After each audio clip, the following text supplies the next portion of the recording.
He's laughing at you because, like, no, he's like, I can't sense. bring up the draft because you're so funny, Tim. I'm like, listen, dude, I know I am, but like, just calm down. American thing with Swedish fish that I don't get? I don't think it's an American thing. No, it's like a world thing. Swedish fish? I'm missing it too. Swedish fish is like it's a bag of candy. I'm sure there's someone out there. Everyone knows what Swedish fish is. Like, I'm about to get tilted. Like, everyone has had Swedish fish. Not me. What's Swedish fish? It's like the little fish that are like jellies. It's like gummy bears, but like it's a red candy that everyone enjoys. Like, it's in a yellow bag. Like, seriously? Like, I hate you both. I actually do. Genji's banned. Genji is indeed banned, and that's not too surprising here. We have seen a lot of Braxis holdout in North America recently. You take the camera off me. Like, I'm not even talking. There it is. Yeah, Genji is just really good on this map, you know. All I'm thinking about is fish now. Okay, quick question. Is there a map where Genji is really bad? No, but this map Genji is even better than normal. Yeah. He can cheese bosses, he can rotate like crazy. It's almost like there's two Genjis when you pick one on this map. Yeah, the rotations and the mobility is definitely the biggest thing for solo lane in particular here. But it's also one of the reasons why we oftentimes saw Medivh here taken too, just because he can make those quick rotations happen as well. And that's always one thing that would just worry me from the perspective of Method. Yeah. Malfurion picked up here. Yeah, Malfurion, really standard. I believe Method was the one that picked Braxis, correct? Yes. Okay, so I'm interested in seeing what they have planned here, because it is not a normal map for Europe to pick, and every time someone in Europe has picked it, I would imagine they have a really good plan. North America has played it a lot more, but when we first started playing it, the way I learned how to play Braxis Holdout was actually from Fnatic of last year. I thought Fnatic had the best way of playing Braxis Holdout because they were doing the rotational strategy a long time before we even started doing it, which was weird because they would never actually pick the map themselves. It was just whenever someone would bring them here, they would body them.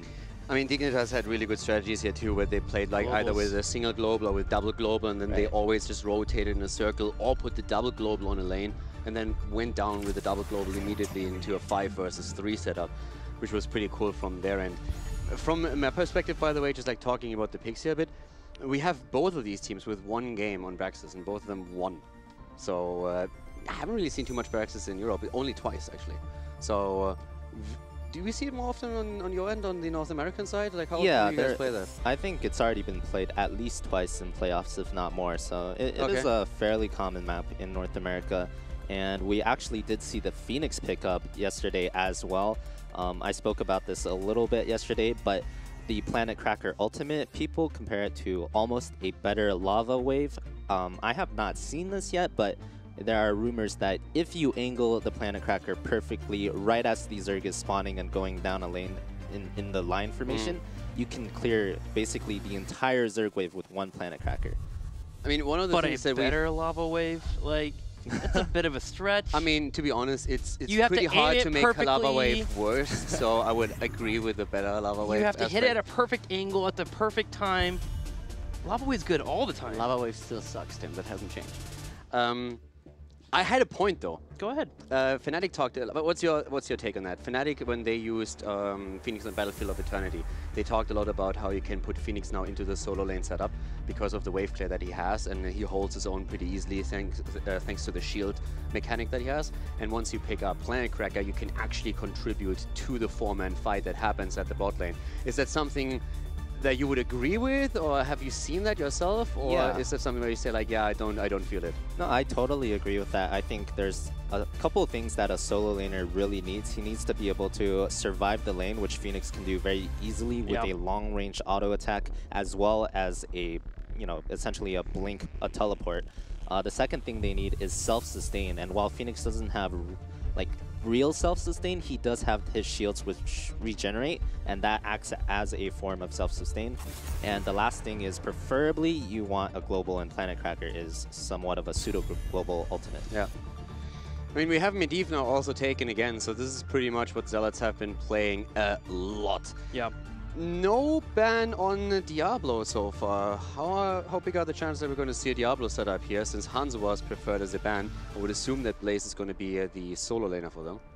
Personally, I feel like Diablo kind of falls off a little bit on this battleground. It's hard to find actual wall engages where you can make that impact actually be really important. But I don't know, what do you think there, fan? I don't like Diablo on Brax's Holdout if you're picking it by itself, but whenever you pick it with the Medivh, it's kind of a different story. Medivh gives you different angles. He gives you the opportunity to just leyline APOC, and you don't have to worry about walls in that situation. True. And on top of that, usually Diablo, you really need to scale to the late game, and Brax's Holdout is not a map that reaches late game too often. So if they do pick up the Diablo, I would like to see them also pick up a heavy wave clear hero in their last pick. I talk about this where you need a plan B on Brax's Holdout, where you never want to lose the shrines, but if you lose that Zerg wave, you need heavy wave clear to make sure you just don't lose the game on the first Zerg wave. And the reason why I really like Diablo for them is because the pairing of Medivh. Outside of the combo, just like the aggression that you can have with him because you portal him out.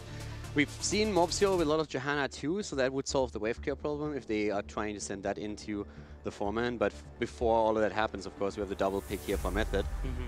Nick, by the way, this time probably on Phoenix, unless they are really sending him over to solo, but that's going to be interesting to see if he has that impact that you've been hinting at earlier today. Well, Tracer comes in, as well as Rhaegar, so that's a Schwimpy Tracer, looking to zip around, try to find some kills there. And we'll see what exactly we're going to get for their 5th pick there. Looking for a top laner still. Unless they really want to put Phoenix in that top lane and then switch it out, maybe we have, I don't know, Chromie come out again here for Method. Yeah. The Tracer is a unconventional pick. We don't see it too often on Braxis, at least in North America, but it's actually a pick that I like. It's similar to the Genji, where Tracer can roam around very frequently and just constantly harass whoever is trying to hold a point. There's nothing more annoying than having a Tracer just constantly auto-attack you and then blink in and out whenever you try and engage. Yeah. Schwimpy in particular has been just absolutely fantastic on Tracer, and so far what we've seen from Method a lot is them trying to draft her early. That was at least the case in part 1. Early Tracer pick, and then just like constructing the combo around it. And they've been very successful with it. They have 9 victories and only 4 losses with that setup. So that's actually pretty sweet. Here comes the Diablo pick, as expected with the Medivh, and we have Greymane now taken to also solve that wave clear problem to an extent that you've been talking about. Yeah, I don't think they fully have the clear on the Zerg wave if they lose a 100 to 0 Zerg wave, but at the moment Zealots is sitting on a much stronger early game in theory with that Malfurion, with that Medivh, with the Blaze as well, so they should be able to make do with this. Diablo gets very strong when there's a Tracer on the enemy team as well. Even in Greymane to a degree. The damage in the early game, they can find kills pretty easily, especially if someone gets stepped out just enough. Absolutely. And we're going double support. Rhaegar, Tassadar. Yeah, but that brings us back to Phoenix on the solo lane again. So you could, of course, send a Thero there if you wanted to, but you can also play around Phoenix and just have your eggs all in the Tracer basket on that bot lane. So there's definitely 2 ways how you can play that out now. Yeah. So we'll see what's going to be paying out for our teams. If you're looking at the draft here, fan, who do you like more for both winning the shrine and then defending it? Honestly, I'm 50-50 with this draft. Zealots has the more traditional draft where it looks strong, but with the draft of Method, if they can rotate well enough, Tracer can be really annoying in the 2 versus 2 skirmishes, and he can potentially outduel anyone. So depending on how Method rotates, they could easily win as well. What about you, Caldor? I believe in the Diablo and Medivh setup on the side of Zealots. They've played that so many times, and every time I saw it, it was insanely scary. So I think that they are going to be able to, just through that and the synergy they have through Medivh as a team, to take them down here. Even against a Tracer Schwimpy? I mean, I agree with Fan that it's pretty much a 50-50 and comes down to execution, but it's just like that combo for Zealot has been so impactful, and so far it has been fantastic. And by the way, before we're going into the game, you're not getting away from getting your own prediction in, so we're already trying to think about I'm on the dodging. Schwimpy train, man. When he plays Tracer, I feel feelings. I'm ready for this here. Let's go to game number 2 and see how this will pay off for Method as they bring in a double support composition with both Tracer and Phoenix as they face off against Zealots.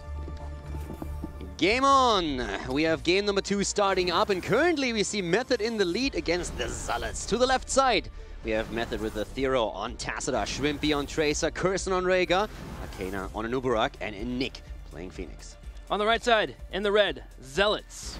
Chris playing Greymane, Mopsio on Diablo, ADRD on Medivh, Zarmony on Blaze, and Chad to play Malfurion. And we're pretty much getting exactly what we've been talking about throughout the draft. We have Phoenix now on the solo lane. So you can play around the shield mechanic to have your own sustain on lane. And then later when you actually go into your level 10 ability, Planet Cracker all of a sudden becomes also a big option just simply because you can help out the 4-man in any kind of 4 versus 4 fight.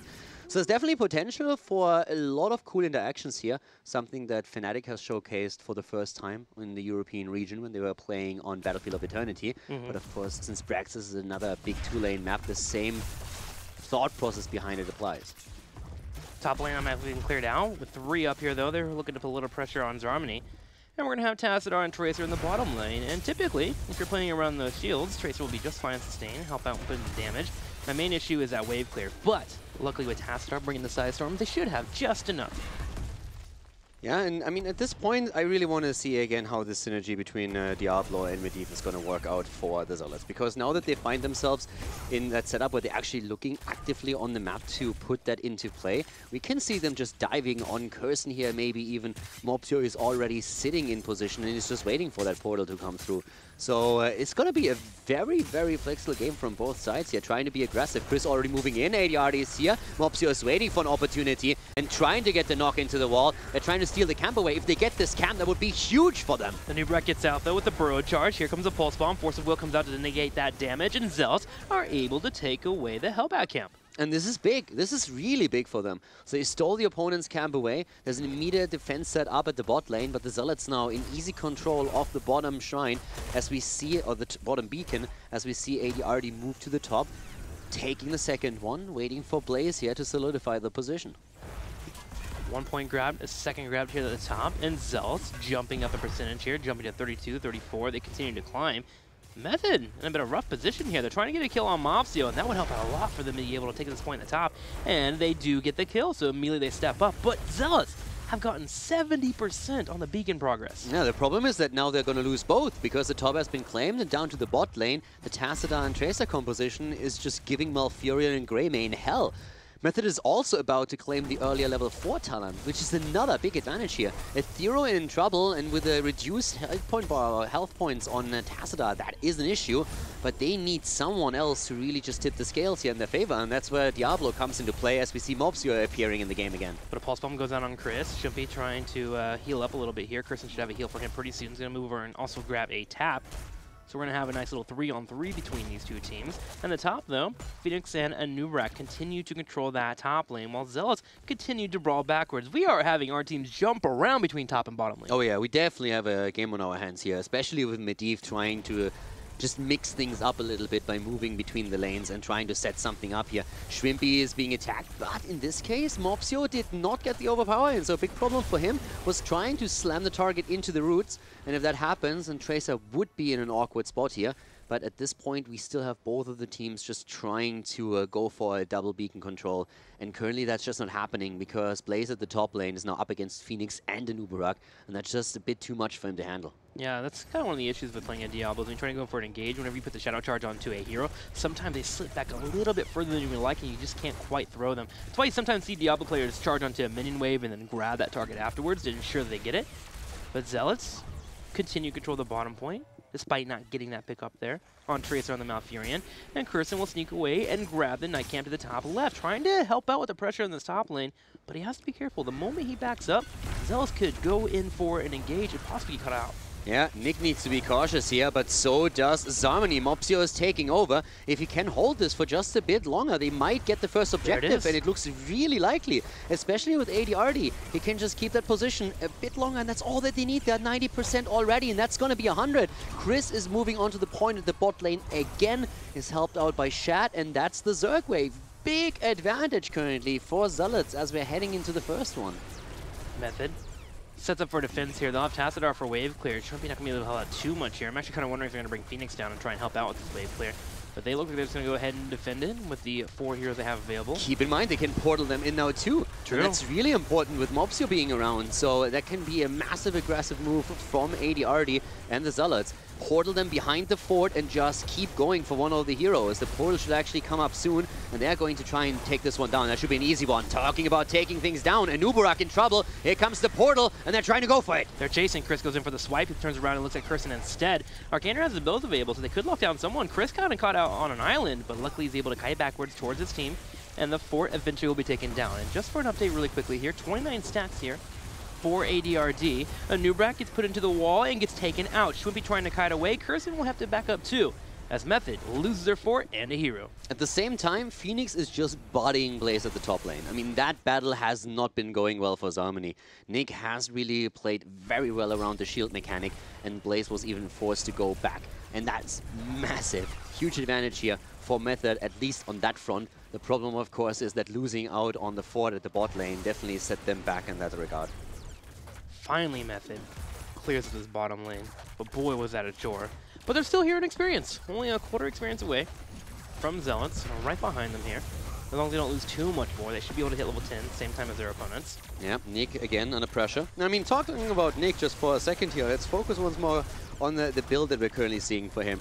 So we have on level 1, no stacking taken for Phoenix. Instead, we're seeing the mobile offense. The talent has become more and more popular as the games continued with Phoenix in Europe. Target acquired on level 4, pretty much the standard, and the combat advantage. So it's all about the slows that are being delivered again and trying to capitalize on them. So pretty much the whole thought process behind a lot of the builds that we're seeing for Phoenix. All about the Mercs here. Zealots grabbing the camp to the top right.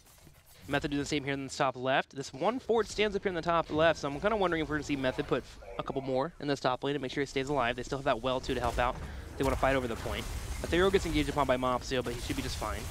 Matisse struck it over. Talking about Ethereal, he's actually doing really well on his curse, too. He's currently sitting at 870 stacks, so only 130 until he has the final quest reward completed for Tacita, and that's actually huge, especially, of course, once you hit 16. I mean, we're miles away from that, but it's already fantastic to see that he's going to, that he's getting this many stacks, and he's going to be able to pick up the extra damage and the radios early on. 10 right around the corner. We're about to have our control points come up. Zealots seem to be well on their way towards it. Method right now are just trying to scavenge whatever they can on the map before that 10 disconnect. They were already starting these Hellbats here at the bottom left, but they had to be careful with the last time they went to go for it.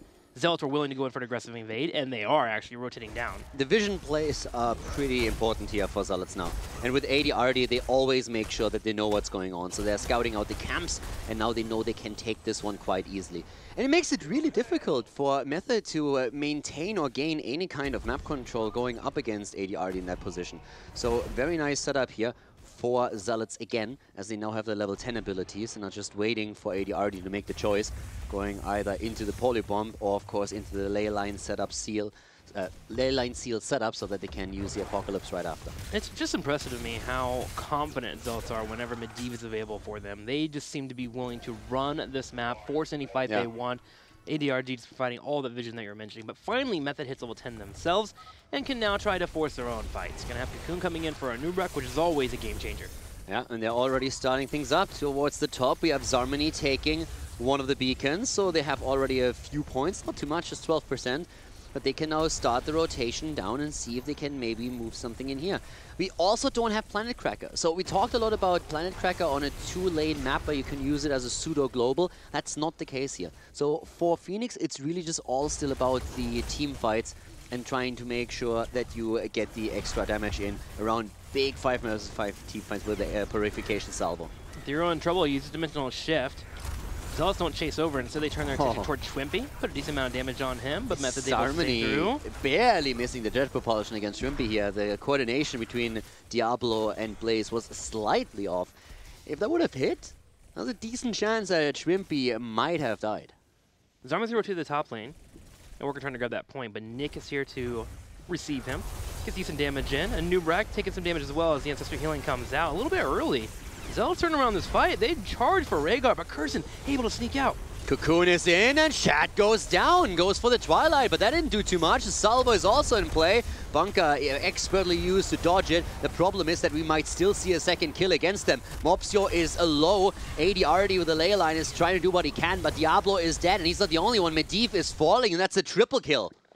Method absolutely cleaning up in that fight, finding the kill on the back line, able to pick up Malfurion as we saw there, and also a bit of an overlay, both between Diablo and Medivh. We had the APOC come out, but the ley line was also used to have a disengage, so Heroic's completely wasted there, and we're going to have Method because it completely clean up. This is a really awkward spot now, because apparently what caused the pause is that Shat DC'd. Oh, and no. the question is, when did that happen? Because we still saw Malfurion dropping the Twilight Dream, and then shortly after that being taken down by Shrimpy. So Shrimpy was in the back line, got the kill against Malfurion, and that basically started the entire train here. So at the front, we already saw the pressure against Diablo, and then as the Purification Salvo comes out, Bunker is being dropped by Zarmony. He's trying to keep everyone alive. Medivh moves in too. And at this point, you are in a very awkward spot, because you have 3 heroes that you just lost. You lost Medivh, so he just lost all of his stacks as well. He was sitting at like 30-something, 34, I believe. Yeah, so it was really close. Lost everything now. And we have, of course, through that, a fantastic position for Method, because they now have 5 versus 2 set up on the map, and the objective is up. So that should be 100 versus 10% Zerg wave, and that would be just allowing so much snowball potential. Especially because they're controlling the top point, and they will grab this bottom point. And as long as they rotate someone up to this top right corner to make sure nobody from Zealots can go over to contest, they should be able to get that 100% that you were mentioning to the 12% of Zealots. We have 10 seconds before Diablo and Medivh are even on the field. Zealots preparing themselves to defend this big push. It's really hard to tell if that disconnect in any way impacted the team fight, because the question just remains, did Chat disconnect before or after Malfurion died? And it felt that it happened afterwards, so he couldn't have had any kind of saving aspect to this environment. But I mean, right now we of course don't know, we can just assume here. But of course now we are seeing exactly what we talked about earlier. We have now the advantage for Method in experience. Zealots at least were able to, for now, avoid being in a scenario where they are losing out on the Zerg wave completely, but the advantage that we have for Method is more than significant. 72 against 12%. Method setting up here to try and catch Zarmony, who's trying to shark and find out where exactly his opponents are, playing very safe, waiting for Medivh to come scout them out. Finally, ADRD gets here. I hate that bird. I hate that bird.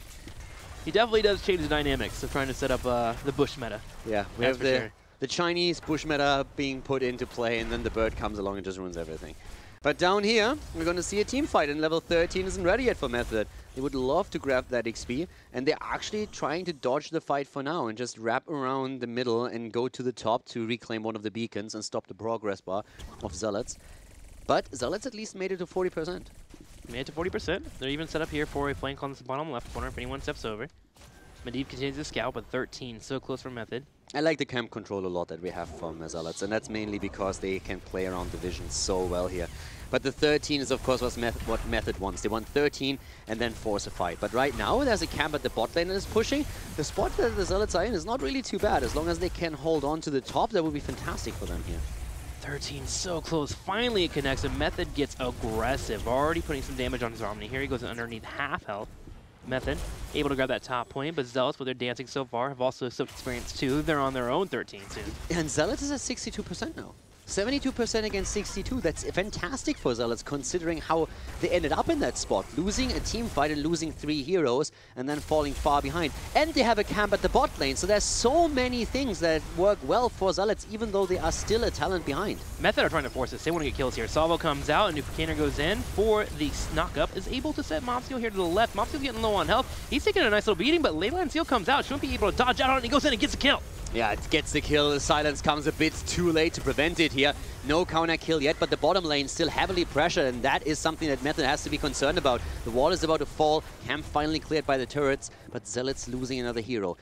Saving grace, Diablo was on 100 souls, so they can use him in the fight again, because we're still talking objective here. ADRD in trouble, and he goes down once again. The reset as Tracer moves in and gets the kill, but Anubarak falls shortly after as Zealots trade 1 for 1. Yes, Curson had to leave there as he got the bottom point. He's able to control it. The thing is, Shad's starting to get low on mana as well, so Zealots might not even have a healer themselves, and Nick is continuing to kite left and right, and with Schwippy continuing to get shields in here from Athero, they should be able to grab this point, and they finally do. That should be the 100% here for Method. but that was a fight to the end. It definitely was. Bot lane also is now in a position where the keep has started to take some damage. Now, very nice for Method is that the next wave is actually at the bot lane, so there's no threat of the Zealots 62% wave to move through the bot lane and take the keep down. But the defense is set into place. At this point, Method is still 14 versus 14 in levels, but of course they're going to attempt to get some value up at the top where they can finally take the fort down. But it also allows Zealots more or less free defense at the bottom of it. Yeah, you mentioned that it's good here for Method that the wave is not in the bottom lane for this phase, but the next phase it certainly will be. So it's more important for them to win this beacon progress, as they'll be moving into the next area. Now, Method clears up this top right lane, and they go ahead and grab this fort. The good news about all this fighting here for Method is they have at least gained an experience lead. While they might have lost some infrastructure and took some damage on their keep, they are now at 15.25 in experience to almost a 14.5 for Zealots. Yeah, so definitely a significant advantage for Method, no doubt about it. And they're now using the momentum they just gained to also take one of the camps. Medivh and Vision or no Medivh, that doesn't really matter to them. They're trying to take the camp here. But the counter-engager, Zealots are trying to get this fight. They want this fight right now. There's no 16 talent yet. They steal the camp, and here comes the ley line, and this one is actually good. But the Epoch goes off too soon. But we still have the kill against the Nubarak. Totally worth it. Kirsten just could not hit that Ancestor healing in time, and a Nubrak falls. A Thero trying to kite backwards, pops that Archon as well to help out with damage, but also to get the extra dimensional shift. So they're able to escape with at least 4 of their members. Zealots use their wombo combo, and they also have a bottom wave up pushing in. So Zealots have a couple of options. Do they go ahead and commit to this bottom lane and get the keep, or do they even think about going for a boss? I mean, they can go for the boss here quite easily with the setup that they have right now. Without the tank on the side of Method, what are you going to do? There's very little that you really have where you can try and engage into that fight and take it. So now Zealots just chunk that down. They have Greymin, and it makes it super easy for them too. They get the boss, and now they have momentum going for themselves. And they should be able to take some structures down, and that will give them the experience lead once again, and at least hit 16 on the same time as your opponent does. They're even taking away this camp here on the bottom left. Method grouping up as 5, making sure that they don't have a chance for Medivh to come in with a Diablo follow-up to get a kill. Look at the rotation. They actually go down to the bot lane. That lane has been pushed out already, so they're putting pressure right away onto the keep itself. And Method realizes that a second too late, they didn't have the vision, so they now rotate down to try and save it somehow. But this is an aggressive move by Zealots as they are trying to get the keep before the objective is even active. Method defends though, hits level 16 as well, with Nick being here as well as shields from a Thero. Looks like it's a little bit too difficult for Zealots to take that down. Tracer spends their time dealing with the boss in the top left, but the boss, before it gets taken away, is going to be able to grab that fort. So 16-16 for both of our teams, and we're going to this last possible beacon. Yeah, this was a win-win situation for Zealots. Either they get the keep at the bot lane and they put pressure on it, or they force a rotation from Method that will expose the fort at the top to the brute force of the boss itself, and that worked out quite nicely for them. So now they paint the entire map red by taking all the camps here. Zealots are on 16, so is Method. Both of the teams at this point aiming again for the next objective. And here's already the aggression against Tassadar, trying to drop him here. Keep in mind, that wave would move through the bot lane. Here comes the Apoc. Once again, the setup. No hit just yet. Mopsio needs to go into the bunker, moves out, gets the extra armor. And here comes the silence against Tracer, trying to make sure that there's no kill happening. The Thero also burning Archon as they're trying to claim again another beacon. And Method will chase Zealots away. Nice recall there also from Tracer. Make sure not to get hit with the Apocalypse. Top lane's being pushed in here by Zealots though, so someone will have to clear that out. Nick spreads off to clear that out as much as quick as Tracer grabs his top beacon, able to take it away from Zealots, and it's going to be dancing. They have to wait for that top wave to be cleared out, and then Method can choose where they want to engage. Zealots have burned their cooldowns for the combo, but at the same time, they are still the ones who feel like they are more or less in charge, or at least calling a lot of the shots here. Schwimpy and Nick, they are the two that always try to poke here, and Tassamani is actually in a lot of trouble here, nearly falling, but Thero and Schwimpy are also low as they're trying to escape. Yeah, Arcana, the Ancestral, comes through. The salvo is being triggered but interrupted. Nick has lost his shields and is already on the move back. Mopsio eats that bomb like a boss. No problem for him. He's sitting at 63 stacks on his Diablo souls, at least for now. ADRDO, of course, talking about stacking progress, is still in an awkward spot here. He died several times and has lost the progress on Medivh. He's only on 9 stacks for his quests. But Zealots get 60% on the beacon phase. Remember that. We'll be pushing that bottom lane. Yeah. That keep, it's already been damaged. Method dancing around here, trying to stay as 5, getting this top lane pushing in, trying to force Zealots to come to them, because so far, Zealots have been out-dancing Method so far, making Method continuously chase. Method wants to find an opportunity where they can say, you know what, Zealots, come fight into us where we want you to engage. They're going to push this top wave, get this keep wall opened up, and if they're able to get the Zerg wave, that's where they can go their own keep. And Zealots just took the bottom camp, and that's hugely important because that's going to threaten the keep eventually. I mean, the lane is basically pushed out, but if this continues for long, they have a chance. And here comes the combo again, and that combo hits hard. Really nice move. Throwing Phoenix into the wall, gets the double stun, the double damage. Nick, on the other hand, does he survive? No, he doesn't. Chris confirms the kill, and that's just perfect for them. Diablo and Greymane get the kill against Phoenix, and all of a sudden Method is on the run. They lose Tacita, and they might even lose more. Mopsio survives for now. Rega is dropped. It's a triple. It's a quad kill. Only Shrimpy surviving, and Zealots are everywhere at this point. They're super low, but they have a camp moving through the bot lane. They have the wave as well. Zealots are going for core here. They're going for core. They should be able to get it. Tracer sets up for a defense here, sitting behind this keep, but this keep has already been bruised. Should go down pretty darn easily. Mopsio and crew also grabbing a couple of regen globes. Should be able to top up pretty darn quickly. Zealots march towards that core, and they're looking to tie up the series against Method, and we got a good one on our hands here for that final slot for the MSB. What a fantastic fight up at the top there. Zealots were so close to dying, Diablo in particular, but they somehow pulled it off. And especially Mopsio, that double stun of Phoenix into the corners just dropped him so quickly together with Greymane. And here's the victory in game number 2 for the Zealots as they are tying the series. The Medivh factor